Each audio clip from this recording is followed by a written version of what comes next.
আমাদের মহান বিজয় দিবস উপলক্ষে রাষ্ট্রপতির সংবর্ধনা অনুষ্ঠানে উপস্থিত থাকার জন্য বিএনপির ভারপ্রাপ্ত চেয়ারপারসন তারেক রহমান এবং চেয়ারপারসন খালেদা জিয়াকে আমন্ত্রণপত্র পাঠানো হয়েছে রাষ্ট্রপতির পক্ষ থেকে, এবং খুবই সৌজন্যতার সাথে এই আমন্ত্রণপত্র রাষ্ট্রপতির সামরিক সচিব মেজর জেনারেল মোহাম্মদ আদিল চৌধুরী তুলে দিয়েছেন দলের স্থায়ী কমিটির সদস্য জাহিদ হোসেনের কাছে।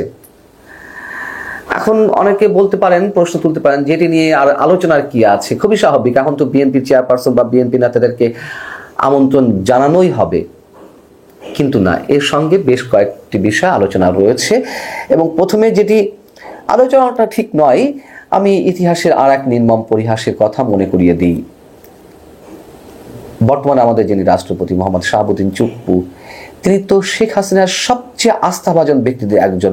সবচেয়ে আস্থাভাজন ব্যক্তি হিসেবেই তার অনেক ধরনের অযোগ্যতা থাকা সত্ত্বেও সরকারের কঠিন কোনো মুহূর্তের সামনে এসে শেখ হাসিনাকে রক্ষার জন্য যে ব্যক্তি অবনত মস্তকে সব কিছু পালন করতে পারবেন, তেমন বিবেচনাতেই তো রাষ্ট্রপতি মোহাম্মদ শাহাবুদ্দিন চুপ্পুকে নিয়োগ দেওয়া হয়েছিল রাষ্ট্রের সর্বোচ্চ পদে।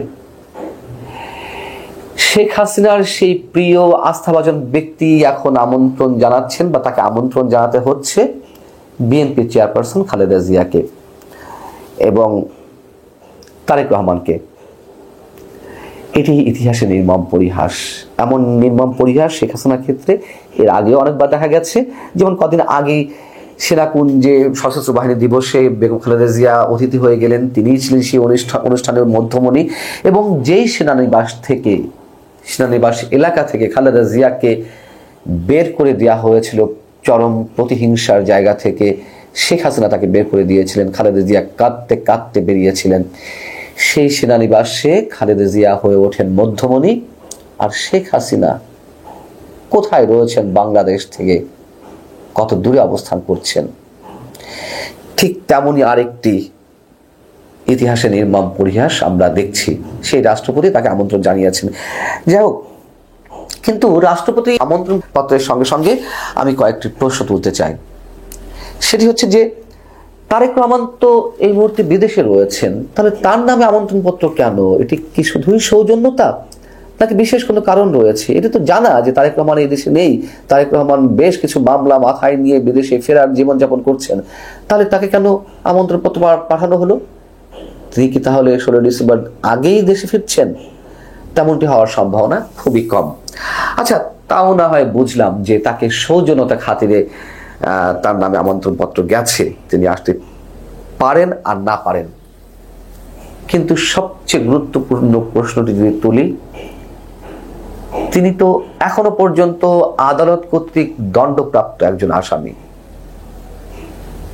তাকে কেন আমন্ত্রণ পত্র পাঠানো হলো? অন্তত আইনের দৃষ্টিতে তিনি একজন দণ্ডপ্রাপ্ত আসামি। আমরা যে যার জায়গা থেকে যতই ধরে নেই না কেন যে তিনি সব ধরনের অনেক ধরনের মিথ্যা এবং হয়রানিমূলক মামলা মাথায় নিয়ে ফেরার জীবনযাপন করছে, এটি ওপেন সিক্রেট। যতই তর্ক উঠুক না কেন, যতই বিতর্ক গড়ে উঠুক না কেন, তিনি এখনো পর্যন্ত দণ্ডপ্রাপ্ত আসামি, এটি বাস্তবতা। তার নামে বা তার বিরুদ্ধে 84টি মামলা ছিল। আমরা খুব সহজেই চোখ বন্ধ করে বলে দিতে পারি এগুলো অধিকাংশ কিংবা সবগুলোই হয়রানিমূলক মামলা বা মিথ্যা মামলা। কিন্তু আদালত মানে সরকারের অনুগত হয়ে যে রায় দিক না কেন, তিনি তো এখনো পর্যন্ত সব মামলা থেকে জামিন পাননি। এখনো পর্যন্ত তার বিরুদ্ধে তিনটি মামলা রয়েছে। 84টি মামলার মধ্যে 81টি তিনি খালাস পেয়েছেন, এবং যে 3টি মামলা তার বিরুদ্ধে এখনো চলমান, বা যে 3টি মামলার মধ্যে তিনি 2টি মামলায় দণ্ডপ্রাপ্ত, সেই দুটির একটি হচ্ছে অর্থ পাচারের মামলায় ঢাকার একটি বিশেষ জজ আদালত তাকে খালাস দিয়েছিলেন। তার বিরুদ্ধে সরকার আপিল করেছিল, তখন হাইকোর্ট 2016 সালের 21শে জুলাই তাকে 7 বছরের কারাদণ্ড দিয়েছিল, পাশাপাশি 20 কোটি টাকা জরিমানা করেছিল। আর 2018 সালে 8 ফেব্রুয়ারি জিয়া অরফানেজ ট্রাস্টের দুর্নীতি মামলায় তারেক রহমানের বিরুদ্ধে 10 বছরের দণ্ড দেওয়া হয় এবং আরেকটি হচ্ছে মানহানি মামলা রয়েছে। এই 3টি মামলা রয়েছে, যার 2টিতে তিনি দণ্ডপ্রাপ্ত। দণ্ডপ্রাপ্ত কোনো আসামিকে বঙ্গভবনে আমন্ত্রণ জানানো যায় কিনা খোদ রাষ্ট্রপতির পক্ষ থেকে, এটি খুবই ভ্যালিড একটি প্রশ্ন। আমি জানি না এটি জানানোর কোনো সুযোগ আছে কিনা। যদি না থেকে থাকে, এটি একটি বাজে দৃষ্টান্ত হবে।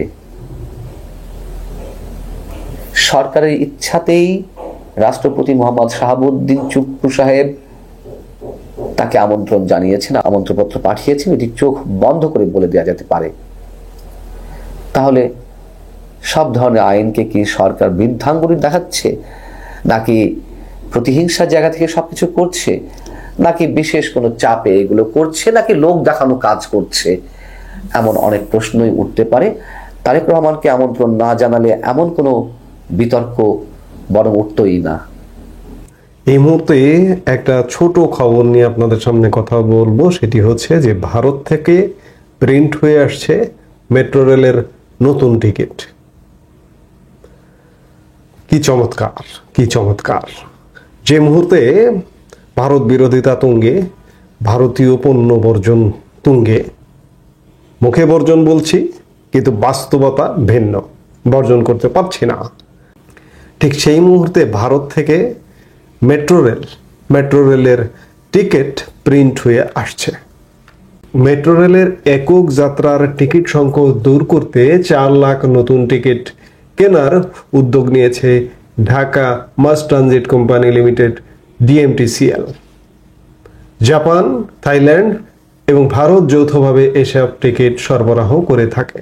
টিকিটের মূল যোগানদাতা জাপান, তবে কার্ডগুলো প্রিন্ট হয় ভারত থেকে। ডিসেম্বরের শেষের দিকে 20,000 টিকিট ভারত থেকে প্রিন্ট হয়ে আসবে, বাকি টিকিটগুলো ধাপে ধাপে আসবে। বুধবার ঢাকা DMTCL এর ব্যবস্থাপনা পরিচালক মোহাম্মদ আব্দুর রৌফ গণমাধ্যমকে এই তথ্য নিশ্চিত করেছেন। এই টিকিট ছাপানোর খবরে, ভারত থেকে তাও আবার ছাপানোর খবরে আমার একটি কথা মনে পড়ে গেল। এই যে পাঠ্য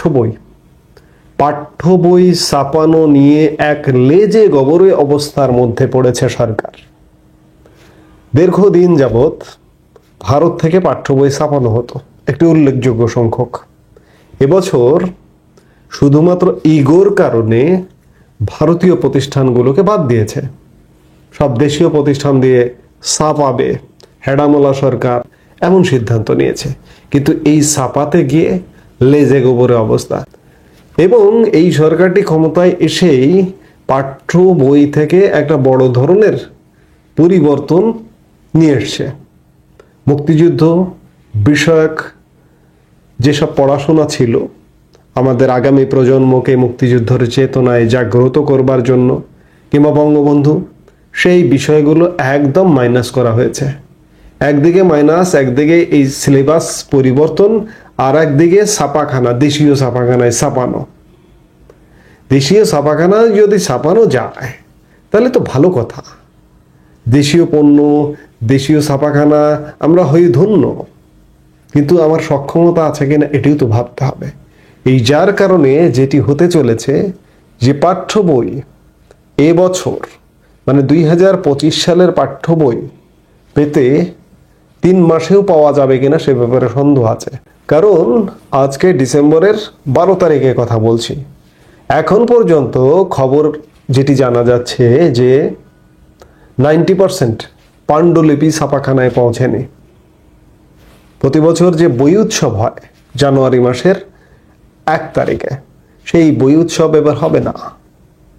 ফার্স্ট উইকের মধ্যে প্রতি বছর পাঠ্য বই পেয়ে যায় শিক্ষার্থীরা, এবার সেটি পাবে না। 3 মাস, কমপক্ষে 3 মাস পরেও পাবে কিনা সে ব্যাপারে সন্দেহ আছে।